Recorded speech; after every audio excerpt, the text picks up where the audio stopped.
Hello दोस्तों, नमस्कार। आप सभी का हमारे इस यूट्यूब चैनल पर हार्दिक स्वागत है।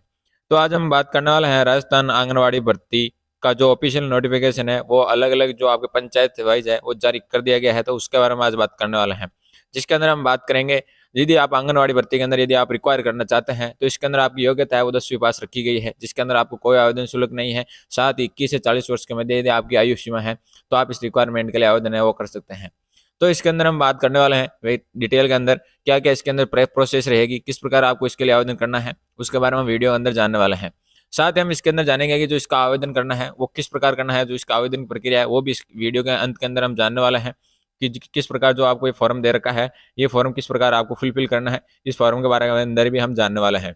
तो हमारे साथ वीडियो में अंत तक जरूर बने रहिए। तो हम वीडियो को शुरू करते हैं। शुरू करने से पहले यदि आप हमारे चैनल पर एक बार नए हैं तो चैनल को सब्सक्राइब करके बेल आइकन चालू कर दीजिए ताकि जो नए अपडेट है वो आपको मिलती रहे। तो हम सबसे पहले बात करते हैं राजस्थान आंगनवाड़ी रिक्वायरमेंट 2023।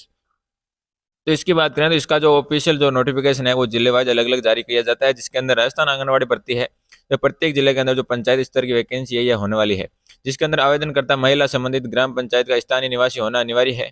सभी जिलों के अंदर नोटिफिकेशन है वो अलग अलग जारी होने के कारण सभी की जो लास्ट डेट है वो अलग अलग होती है। इस कारण जो ये रिक्वायरमेंट है वो आप इसके ऑफिशियल वेबसाइट है उसके जरूर आप अपडेट है वो देखते रहिए कि आपकी लास्ट डेट है वो कितनी इसके अंदर रहने वाली है। इसके अंदर हम बात करें तो इस रिक्वायरमेंट के लिए आपकी आयु सीमा क्या रहेगी। तो आयु सीमा की हम इसके अंदर बात कर ही चुके हैं कि जो कैंडिडेट 21 वर्ष से लेकर के 40 वर्ष के मध्य हैं वो इस रिक्वायरमेंट के लिए आवेदन कर सकते हैं। साथ ही इसके अंदर छूट भी दी गई है। तो छूट के अंदर बात करें तो अनुसूचित जाति अनुसूचित जनजाति को अधिकतम 45 वर्ष की छूट दी है, यानी इसके अंदर वो अनुसूचित जाति और जनजाति जो SC ST के जो कैंडिडेट हैं उनको 5 वर्ष के अंदर छूट दी गई है, यानी वो 45 वर्ष तक है तो भी आवेदन कर सकते हैं। इसके बाद आती है विधवा, तलाकशुदा या जो परिपक्वता है या जो विशेष योग्य जन है, जो विकलांग कैंडिडेट है उनके लिए आयु सीमा है वो भी इसके अंदर 45 वर्ष है वो इसके अंदर रखी गई है, यानी वो भी 45 वर्ष तक की आयु की सीमा के लिए है तो वो इसके लिए आवेदन है वो कर सकते हैं। बात करें आयु की गणना कब से की जाएगी, तो आयु की गणना है वो विज्ञप्ति जारी होने की जो अंतिम तिथि रहेगी उसी को आधार मान करके आपके इसके अंदर आयु की गणना है वो इसके अंदर की जाएगी। अब बात करते हैं इसके अंदर और एक रिक्वायरमेंट के लिए आप आवेदन कर रहे हैं तो क्वालिफिकेशन क्या चाहिए, यानी कौन कौन सी डिग्रियां आपके पास है तो आप अपने ही ग्राम पंचायत स्तर पर वैकेंसी है वो पा सकते हैं। तो इसके लिए बात करें क्वालिफिकेशन की बात करें तो सबसे पहले क्वालिफिकेशन के अंदर नॉर्मली बात करें तो इसके अंदर आपकी शैक्षणिक योग्यता है वो 10वीं पास रखी गई है। यदि आंगनवाड़ी के अंदर जो कार्यकर्ता है, जो मिनी आंगनवाड़ी कार्यकर्ता है या आशा सहयोगिनी के पद पर आप चयन होना चाहते हैं तो इसके लिए आपका 12th पास रखी गई है, यानी इसके अंदर नॉर्मली आप इसको हेल्पर के रूप में काम करना चाहते हैं तो 10वीं पास, और यदि विशेष जो इसका लीडर होता है जो आशा सहयोगिनी के पद है उसके लिए आपको 12th पास इसके लिए रखी गई है। अब इसके अंदर बात करते हैं इसके लिए यदि आप आवेदन करना चाहते हैं या आवेदन भर रहे हैं तो इस हेतु आपके महत्वपूर्ण दिशा निर्देश है वो क्या क्या होने चाहिए, यानी इसके लिए जो क्राइटेरिया रखा गया है उस क्राइटेरिया की बात करें तो इसके अंदर हम सबसे पहले बात करें जो भी महिला इस रिक्वायर के लिए आवेदन कर रही है उस रिक्वायर के लिए महिला का जो आवेदक का विवाहित होना अनिवार्य है, यानी जो महिला आवेदन कर रही है वो विवाहित होना चाहिए। पहला पॉइंट यही रहेगा इसके अंदर। दूसरा है उस राजस्व की अथवा शहरी क्षेत्र से संबंधित आंगनबाड़ी केंद्र की वार्ड की स्थानीय निवासी होनी चाहिए, यानी जिस भी क्षेत्र से वो ग्राम पंचायत स्तर से आवेदन कर रही है वो उसी क्षेत्र की आपकी स्थानीय निवासी होनी चाहिए। इसके बाद आता है इसके अंदर सेकंड नंबर पॉइंट।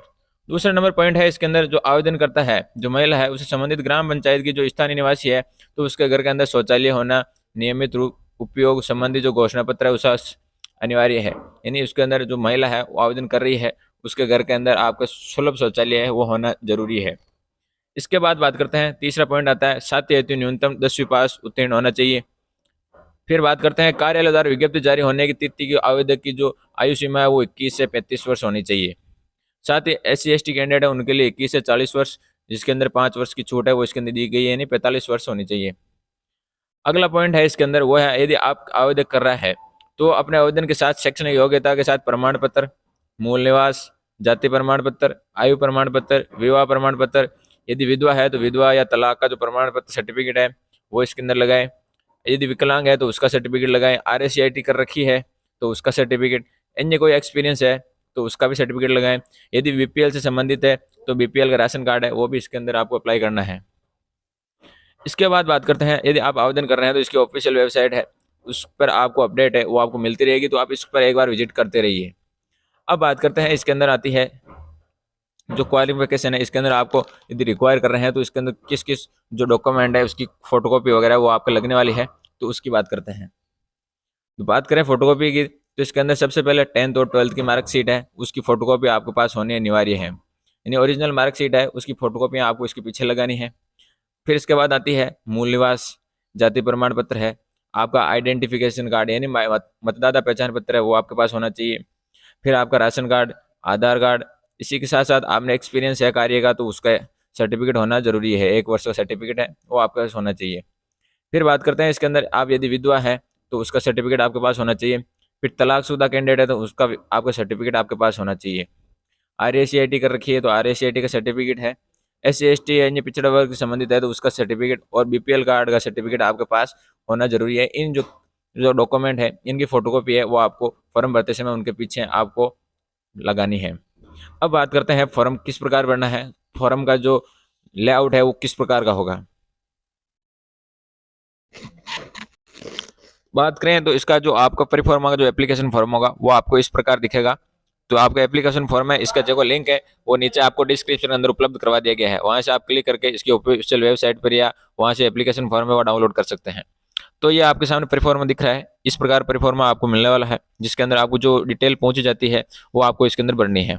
तो सबसे पहले इसके अंदर हम बात करें तो इसके अंदर आपको जिस जो भी कैंडिडेट आवेदन कर रहा है उसके अंदर बाल विकास सहायक निदेशक यानी किस रिक्वायरमेंट के लिए आवेदन कर रहा है वो इसके लिए यहाँ पर आपको उसको फिल करना है। फिर आपका जिला भरना है, कौन सी ग्राम पंचायत से आप बिलोंग करते हैं वो आपको इसके अंदर भरना है। आप राजस्व ग्राम कौन सा है वो भरना है यहाँ पर। फिर आंगनवाड़ी का नाम, यहाँ पर आपके पासपोर्ट साइज फोटो है वो यहाँ पर लगानी है। फिर इसके अंदर आता है आपको नॉर्मल डिटेल के अंदर जो आवेदक कर रहा है उस आवेदक की सामान्य डिटेल पूछी जाती है, उसका नाम, पति, पिता का नाम, उसका फुल एड्रेस, मोबाइल नंबर, जो नॉर्मल डिटेल है वो आपको यहाँ पर भरनी है। इसके बाद आती है 9 नंबर पॉइंट है, उसके अंदर आपकी कैटेगरी वगैरह जो चूज करनी है वो करनी है। उसके बाद आता है 10वां नंबर पॉइंट है, उसके अंदर आपकी वैवाहिक स्थिति क्या है वो आपको उसके अंदर भरनी है, यानी अविवाहित तो है ही है।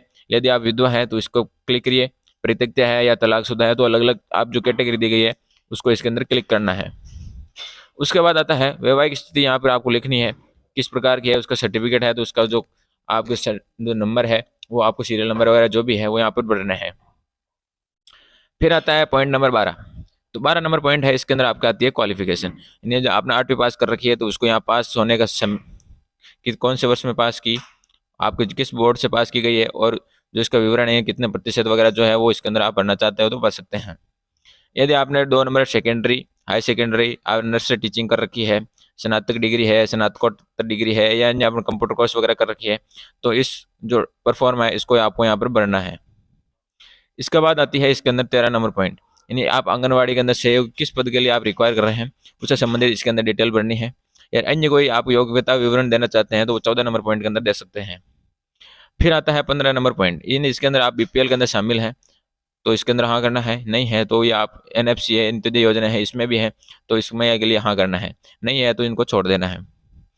फिर आता है 16 नंबर पॉइंट, आवेदक पत्र प्रस्तुत करने की तिथि, यानी आप इसको कब दे रहे हो उसकी आपको आवेदन की तिथि है वो आपको देनी है। इसी प्रकार आता है अगले का पॉइंट है जो आप दस्तावेज लगा रहे हो और कौन कौन से दस्तावेज भर रहे हो तो उसके लिए आपको यहाँ पर क्लिक करना है।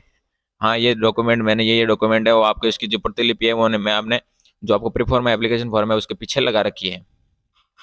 इसके बाद आती है इसके अंदर घोषणा पत्र, यानी स्व घोषणा पत्र होगा जो आपको भरना है, मैं जो आपका नाम है वो भरना है। उसके बाद आपको जो आवेदन करता है उसके हस्ताक्षर वगैरह जो यहाँ पर करने हैं, जिस दिन फॉर्म भर रहे हो उस दिन की दिनांक है वो आपको यहाँ पर लगानी है। इस प्रकार आपको ये प्रीफॉर्म भरकर तैयार करके जो आपने ग्राम पंचायत स्तर है या जो आपका ब्लॉक स्तर है, तहसील है, वहाँ पर आपको इसको जमा करवाना है।